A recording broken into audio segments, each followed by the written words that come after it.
నెల్లూరు జిల్లా కావలి మండలం సిరిపురం చలంచర్ల గ్రామాల్లో బీఎస్ఎఫ్ పారామిలిటరీ దళాలతో కవాతు నిర్వహించారు. కావలి రూరల్ సీఐ శ్రీనివాసరావు ఆధ్వర్యంలో కార్యక్రమం జరిగింది. ఈ సందర్భంగా సీఐ మాట్లాడుతూ జిల్లా ఎస్పీ, కావలి డీఎస్పీ ఆదేశాల మేరకు పోలీసు కవాతు జరిపినట్లు చెప్పారు. జరగనున్న సార్వత్రిక ఎన్నికలు ప్రశాంతంగా జరిగేందుకు ఈ పోలీసు కవాతు ఎంతో దోహదం చేస్తుందని సీఐ చెప్పారు.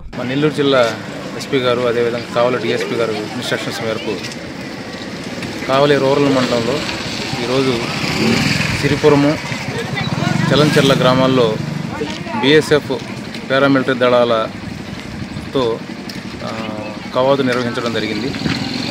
రాబోయే రేపు మే నెలలో జరగబోయే జనరల్ అసెంబ్లీ పార్లమెంట్ ఎలక్షన్లో ఈ గ్రామాల్లో ఎన్నికలు ప్రశాంతంగా జరిగేందుకు, అదేవిధంగా ఎలాంటి లా అండ్ ఆర్డర్ ప్రాబ్లమ్స్ జరగకుండా ఉండేందుకు ముందస్తు చర్యల్లో భాగంగా ఈరోజు ఈ బీఎస్ఎఫ్ దళాలతో కవాతు నిర్వహించడం జరిగింది.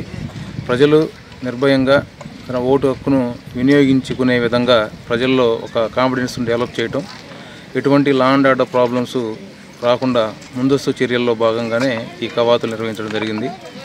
ఇది జనరల్గా కావలి రూరల్ మండలంలో కొన్ని సమస్యాత్మక గ్రామాలు ఐడెంటిఫై చేసి ఆ గ్రామాల్లో గత 1 month నుంచి కూడా ఈ ఫ్లాగ్ మార్చ్ని కండక్ట్ చేయడం జరుగుతూ ఉంది.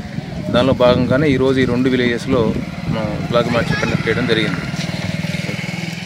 13 సంవత్సరాల జూనియర్ కాలేజ్ ప్రయాణంలో విశ్వసాయి మరో మైలురాయి. విశ్వసాయి జూనియర్ కాలేజ్ వారి మరో నూతన బ్రాంచ్ రమేష్ రెడ్డి నగర్ నందు 2024-25 అకాడమిక్ సంవత్సరం నుంచి ప్రారంభమవుటకు సిద్ధంగా ఉంది. అన్నమయ్య సర్కిల్, టోనోస్పీట్, ధనలక్ష్మీపురం ఇలా నెల్లూరు నలుమూలలా ఇంతకు ముందే బ్రాంచీలు కలిగిన విశ్వసాయి జూనియర్ కాలేజ్ ఇప్పుడు మరో నూతన బ్రాంచ్ రమేష్ రెడ్డి నగర్ లో కేవలం 13 సంవత్సరాల వ్యవధిలో అనేక బ్రాంచీలు స్థాపించడమే కాకుండా 1000కి పైగా మెడికల్ సీట్లు, మరెన్నో ఐఐటి, ఎన్ఐటి సీట్లు ప్రతి సంవత్సరం పొందుతూ ఎప్పటికప్పుడు పిల్లల భవిష్యత్తుని, తల్లిదండ్రుల నమ్మకాన్ని నిలబెడుతూ ఉన్న విద్యా సంస్థ విశ్వసాయి జూనియర్ కాలేజెస్ నెల్లూరు, తిరుపతి.